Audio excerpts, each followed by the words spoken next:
That is my face. Good morning and welcome to the 6th episode of the Director's Diary series. My name is Grace Anderson and today I'm going to be talking about basically how fucking expensive film equipment is and what equipment I have and why I think it's really important to invest money in some pieces of equipment but not in others. You don't need good equipment to make good quality productions. You know, what makes something good is the writing and it's the storyline and it's the actors. Those are the things that are important. They're the things that you can't get enough of. Things like having a good camera, having good sound equipment, they help to make it more reachable to other people, to make it, you know, look good. If you were to choose between working on an iPhone with a really good script or working with a camera and a shitty script, go for the really good script because that's what's gonna make you good. That's what's gonna make your production good. I'm one of those people who does not clean stuff off SD cards and I'm already like 2 minutes into this video and 3 SD cards in. This is insane. And it's also my fault. What was I saying? So, if you haven't noticed, if you're still new to filmmaking, you haven't gone and bought out your first camera yet, if you're still making things on your iPhone, that's great.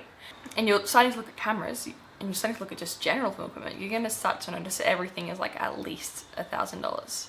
Especially anything that is up to date is gonna be $2,000 or more. And it's usually you can find good cameras like, you know, the Canon D600, or I'm not sure how much a Canon D60 is now, but they're usually around the $800 mark, which is good, but like that's still so much money. And even if you're going further than that, if you're looking to buy some piece of lighting equipment, you know, the smallest, littlest, piddliest thing you can get is like $200. To get something that actually does a good job is back in the $700, $800 market. And same with filming equipment, like anything in most of the arts is expensive, you know. But luckily with film equipment, it is something that, you know, you get good warranties on and you never stop using. Like, I got my camera 3 years ago now. I have a Panasonic Lumix GH4 and it took me, I got a solid 6 months of researching all these different cameras trying to find what I wanted. Anyway, but when you're in the market to buy things, this is the film equipment that I think tends to be more helpful than other things. So number one, you can't spend enough money on a good camera. So if you find something that has everything that you want, like usually you do have to sacrifice some things, because if I had everything that I wanted in a camera, it would have been one of those 10 grand cameras. But if you find a camera that does what you want, if you're not somebody who works in slow motion, if you're somebody who does a lot of photography outdoors, if you're somebody who needs a really good aperture range because you do a lot of photography indoors, or if you do a lot of stuff in the nighttime, you need to really weigh up what kind of films you want to create, and then you build your perfect camera around that. So when I went into this, I had absolutely no clue what films I wanted to make. And looking back on it now, I actually probably ended up with the perfect camera anyway because I had really good advice from a friend.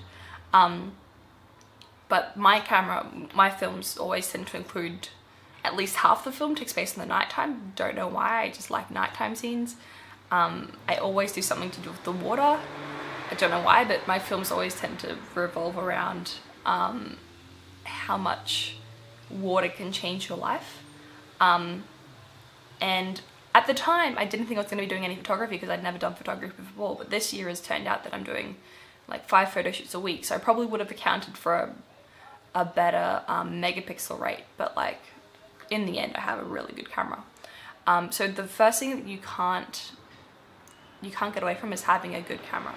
If you're still, if you're working your iPhone and you're looking to buy a better camera, and you don't have that 2 or 3 grand money, getting something a little bit better is fine, and just learning how to actually use a camera is really, really good. Like if you get just a friend's $300 camera that they've had for 15 years, but it has all the settings on it, like it has aperture and it has all these different bits that you can manipulate. Getting to understand how they impact film is so worth it than buying a $3 grand camera that you don't know how to use.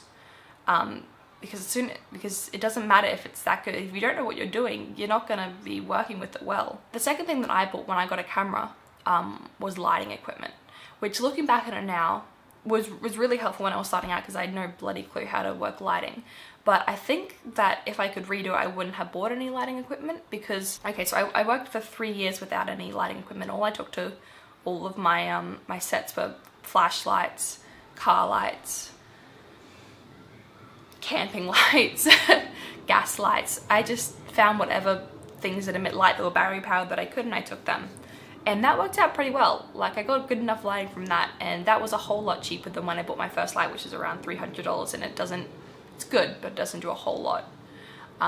So lighting equipment is usually something that you can get away with by either choosing really good, well-lit locations or by bringing in just 30 flashlights. Like, I think for my first film that actually looked at lighting, I brought 6 flashlights and just got my family to hold them outside of the camera range at the characters, and it looked fine. So I wouldn't think that lighting equipment is that important. I mean, lighting is extremely important in creating a good production, but lighting equipment is usually something you can get away with. Something that I've realized more and more that is really important is audio equipment. Like, my first how many films, it was very, very hard to hear the characters speak, and you can't do anything with a film if you don't know what they're saying. Like, it's an instant close the tab, don't look at it.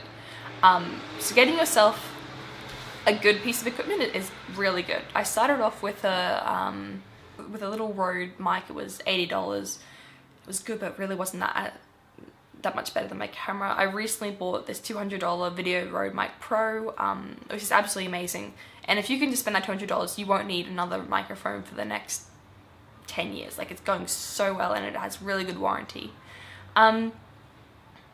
Something else that is important, but also not that important, is good editing software. I use Premiere Pro and After Effects, but I've used Final Cut Pro and I've used so many others over the years. They all tend to be the same, really. I mean, when you're still starting out and you don't need things like really absolutely amazing special effects, or you're really not going to be doing anything that spectacular when it comes to color coding, like when you're able to just work with the 3 different color wheels, highlights, shadows, and midtones, then usually most programs have that.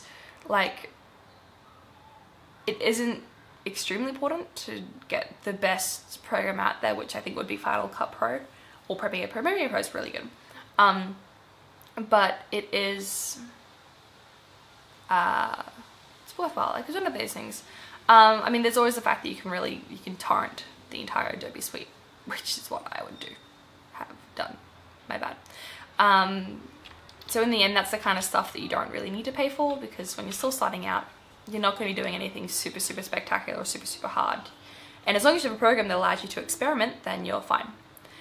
And so that are my tips for today.